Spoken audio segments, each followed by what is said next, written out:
Cashless society बन चुकी है। अब बटुआ या कार्ड रखने की जरूरत नहीं, बस हाथ ही काफी है।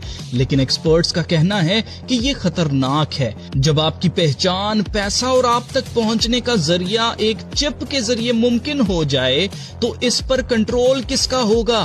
क्या हुकूमत या आपका एम्प्लॉयर आपकी निगरानी कर सकेंगे? क्या कल को ये वॉलंटियर अपनी मर्जी से चिप लगवाना जबरदस्ती बन जाएगा? और अगर आपने इनकार किया तो क्या आपको सोसाइटी से बाहर निकाल दिया जाएगा? यही वो वजह है जो हमें टेक्नोलॉजी को बाइबल प्रोफेसी की नजर से देखने पर मजबूर करती है। खुदा के कलाम में लिखा है, मुकाशफा 13 बाब 16 से 17 आयत में लिखा है, and he causeth all both small and great, rich and poor, free and bond to receive a mark in their right hand और in their foreheads, and that no man might buy or sell save he that had the mark or the name of the beast or the number of his name. और उसने सब छोटे बड़ों, दौलतमंदों और गरीबों, आजादों और गुलामों के दाहिने हाथ या उनके माथे पर एक एक छाप करवा दी, ताकि उसके सिवा जिस पर निशान यानी उस हैवान का नाम या उसके नाम का अदद हो और कोई खरीदो फरोख्त ना कर सके। क्या आपको कुछ याद आया?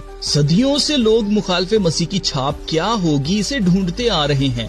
कभी इसे बार कोड कहा जाता है, कभी क्रेडिट कार्ड को कहा जाता है, और अब शायद ये माइक्रोचिप।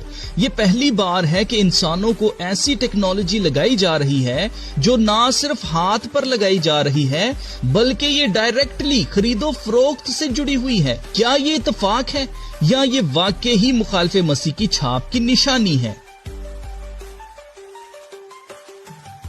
मजहबी रहनुमा खबरदार कर रहे हैं कि शायद ये मुखालिफे मसीह की छाप ना हो, लेकिन ये दुनिया को उसके लिए तैयार कर रही है। अब प्राइवेसी के एक्सपर्ट्स भी फिक्रमंद हैं, मजहब के हवाले से नहीं बल्कि डाटा के हवाले से।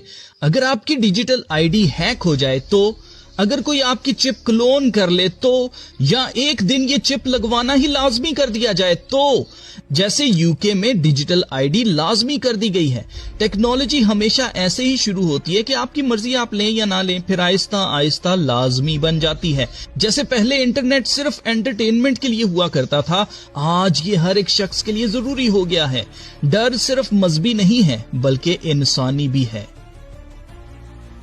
हैरत की बात यह है कि स्वीडन में ज्यादातर लोग इस पर खास एतराज नहीं करते। ये दुनिया के सबसे जदीद और गैर मजहबी माशरों में से एक माशरा है।